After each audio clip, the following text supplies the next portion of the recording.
Hi, welcome to this lesson of our study of PDEs, and we are still solving first order partial differential equations using method of characteristics. Okay, and this is the very first problem that we're solving on initial conditions given. Okay, so we have a problem and then we have the initial condition. So we are supposed to solve u sub x plus u sub y equals 0 and subjected to the initial conditions u of x comma 0 equals e to the negative x.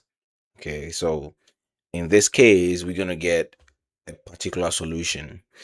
Whatever method you use, you should be able to get the same solution as we would get in this problem. Okay, but like I said, this whole series is based on method of characteristics.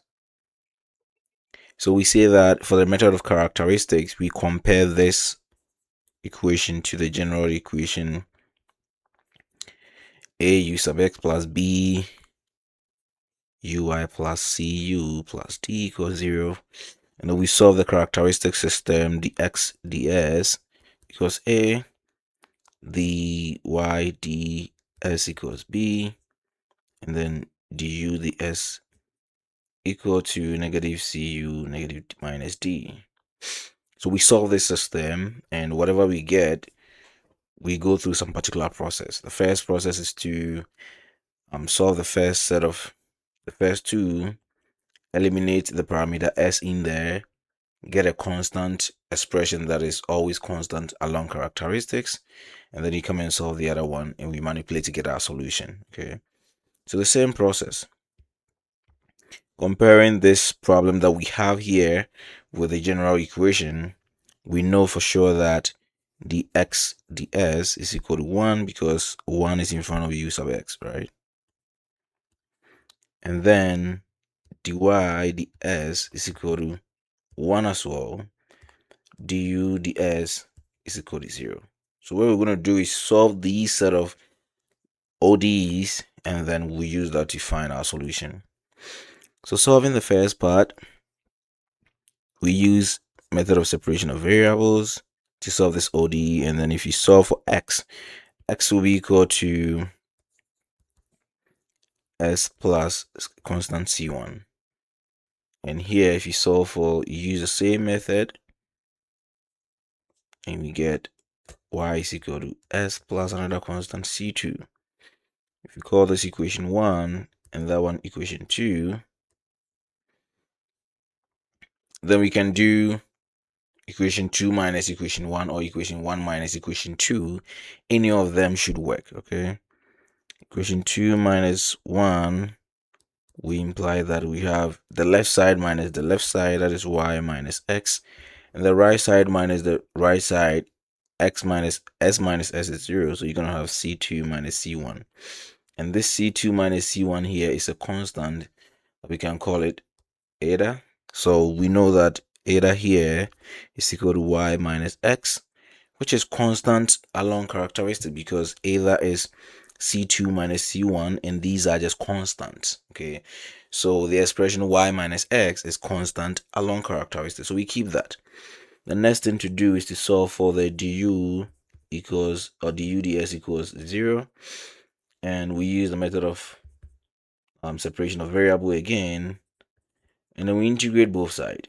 We integrate u, you get u, du, you get u. When you integrate 0 ds, you get a constant, say c3.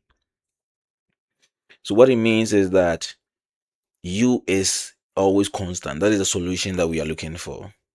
So on the other hand, if u is always constant, which is c3, this c3 is not just a constant like that. It means c3 is a constant function of eta.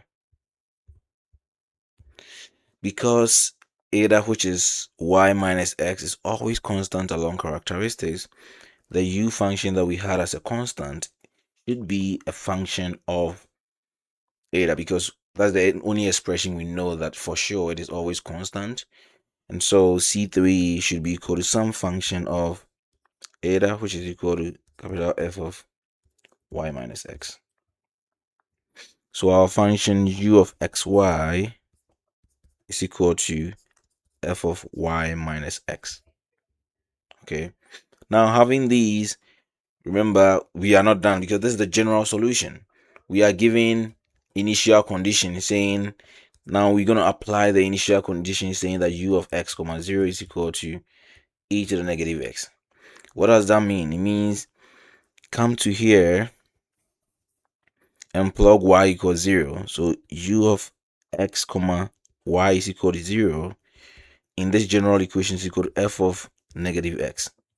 And what does that supposed to give us? What is that supposed to give us in the initial condition? It's supposed to give us e to the negative x. So it means f of every negative x is equal to e to the negative x. If we set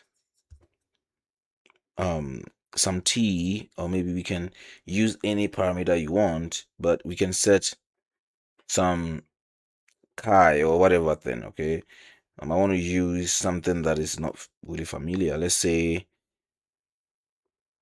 p to be equal to negative x. Then e to the negative x is equal to e to the p.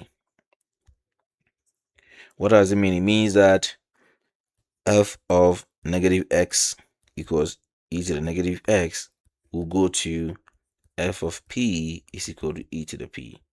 So what it means is that for every f of something, we should get e to the same thing, e to the same power. Okay, so our function here, our solution, which is u of x comma y is equal to capital F of y minus x, should be given as, or should be equal to e to the y minus x. So that is the solution, that u of x, this is the particular solution we get. U of x y is equal to e to the y minus x. Sometimes when you have, and that is a solution. So sometimes when you have a solution, you want to cross check and see, remember u is equal to e to the y minus x. You want to cross check and see that indeed ux plus uy equal to 0. Is that true? Ux here will be equal to taking the derivative of this guy with respect to x, and that's going to be negative e to the y minus x. Uy here is equal to e to the y minus x. And indeed, if you sum these two, you're going to get 0. Right? So this actually is the solution to our problem that we just solved. Stay tuned, and in our next discussion, you're going to solve more of these type of problems, and then we'll move to second order PDEs. See you.